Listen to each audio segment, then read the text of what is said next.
Married people of Reddit, what's something you wish unmarried people knew? Common values matter way more than common interests.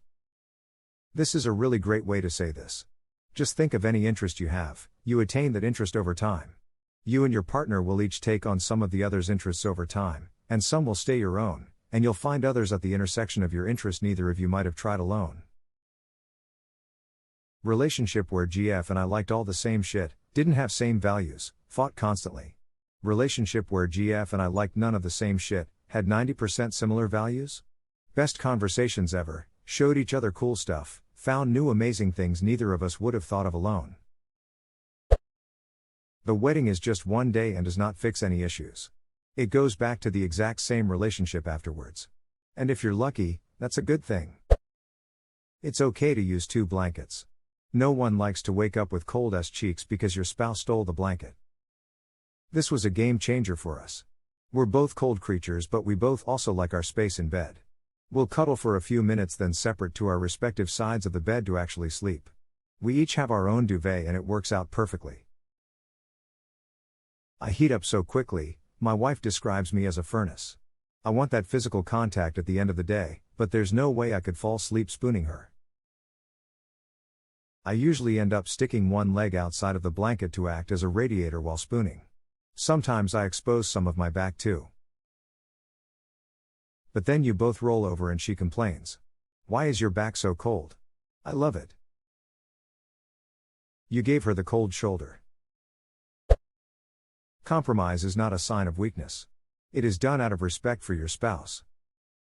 Also, not everything requires compromise. Sometimes the answer is, you both do your own thing separately. Think about what the impact a decision has on you and your partner before going immediately into negotiations. People forget that you can try one thing then the other later. A lot of choices in life aren't mutually exclusive. Yeah, my wife is very approval seeking but for reversible decisions with a low impact I struggle not to just say, I don't care, do what you feel. One of the ways she needs respect in the relationship is to feel like the things she brings to me aren't frivolous and unimportant so I've become really good at asking her what she thinks and then saying that sounds good to me without sounding dismissive. All part of the service. That's an interesting strategy. I'm going to try to remember this. Oh man, what do you think? Is a very useful phrase in many situations. My GF's, slightly overbearing, dad was in town, so we were spending some time with him. I came midway into a conversation where he was strongly encouraging her to go to a chiropractor for some minor back pain. For context, I think chiropractic is mostly BS. She looked to me and asked what I thought about it. I just said I haven't really spent much time looking into it, what do you think about it? Which totally empowered her. Instead of just listening to the dudes in her life about how to live it, I tried to turn it around and make it clear her opinion was the one that mattered in that moment. Which she told me later she appreciated. Getting married will not help solve any issues in your relationship. On the contrary, it is more or less guaranteed to make any problems you currently have worse. Totally agree with this and the same with the kids point too. I've always thought marriage adds extra pressure in the legal confirmation of you being together and the vows you make to one another. Children just add an extra layer of pressure where you have less time to devote to one another so any cracks that were in the relationship before will get blown into massive fissures which can be fixed.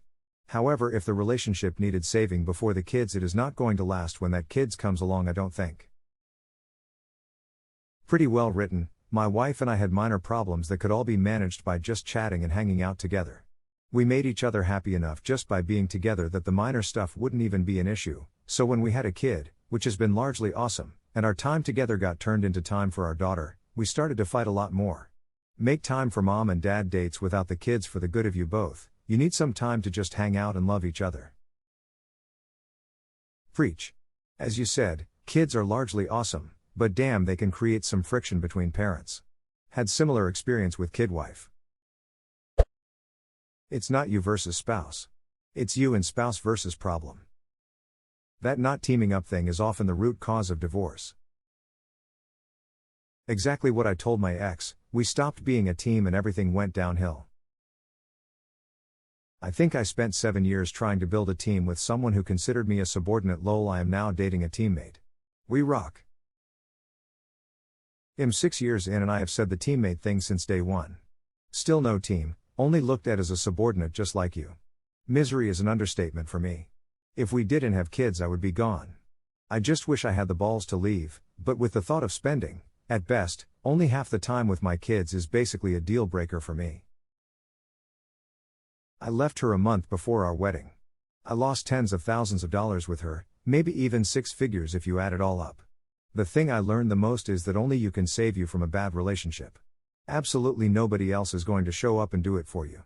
I don't have dependents, but if I did, I honestly believe sticking in a miserable existence for them is still no way to live. The stress alone must be crippling. My old relationship, I was on prescription muscle relaxers for tension headaches.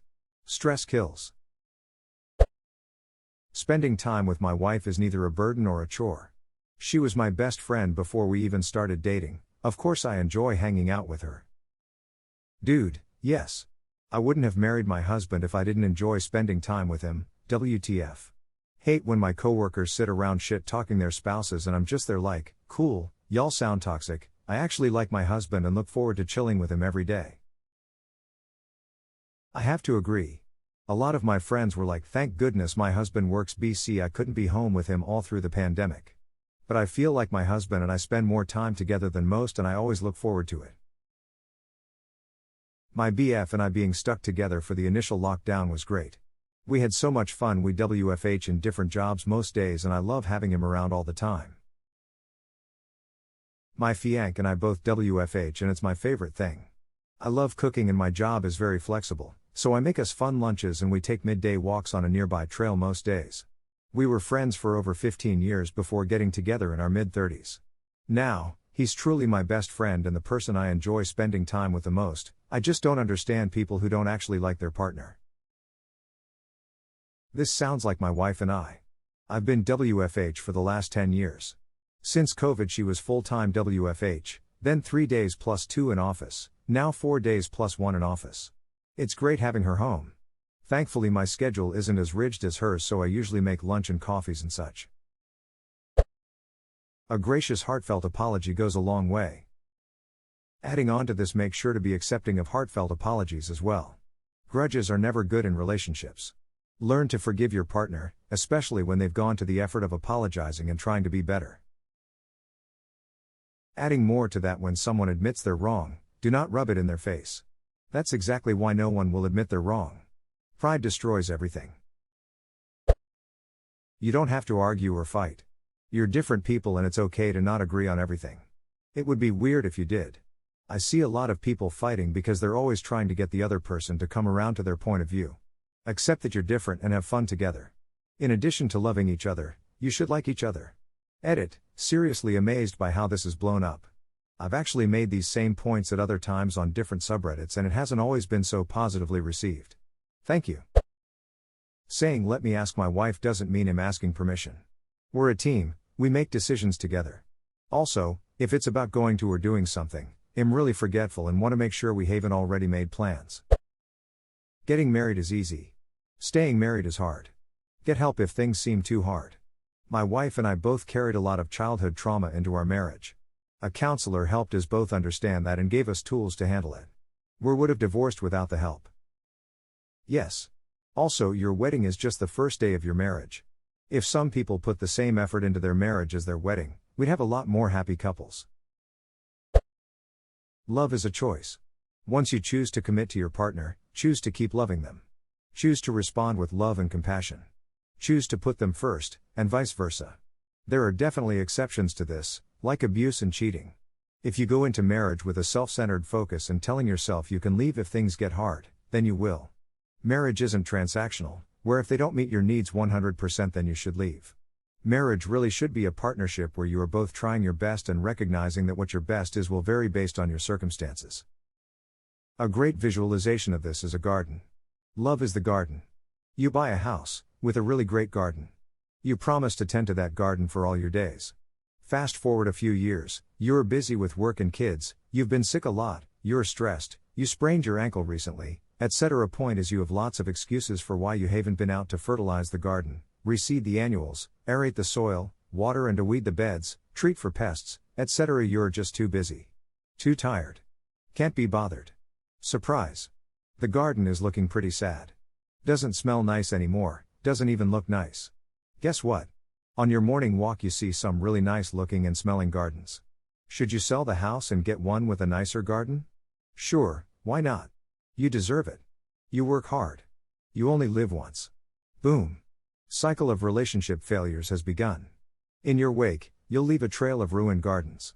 Not because the gardens weren't right for you or weren't good enough, but because you didn't bother to invest in them, while still expecting them to be beautiful and produce flowers and fruit for you. Doesn't work that way. Flowers and fruit take work. Water, soil, nutrients, and not least of which time, energy and prioritization from each person. If you don't put those things in consistently over time, don't be surprised at the wilted weeds you get in return. Myself and my marriage are the garden left behind. Tragedy and hard times hits everyone in their life, but when it hit our lives, our child died, my husband decided to leave me, then cheat when we were supposed to be reconciling. I think I need to learn to tend to my own garden and hope one day someone comes by who will appreciate it. I think I need to learn to tend to my own garden and hope one day someone comes by who will appreciate it. I think these are different gardens. The garden of a relationship reflects the effort put into making the relationship work. Your personal garden doesn't become untended or forgotten simply because your relationship garden went that way. Well said. Another common mistake, not saying Kawai is guilty of it, is to think your partner can fulfill all of your personal needs. Yes, you're a team, but you are also still two people with interests, preferences, etc. Expecting your partner to provide all of the enrichment your life needs is unfair to both of you.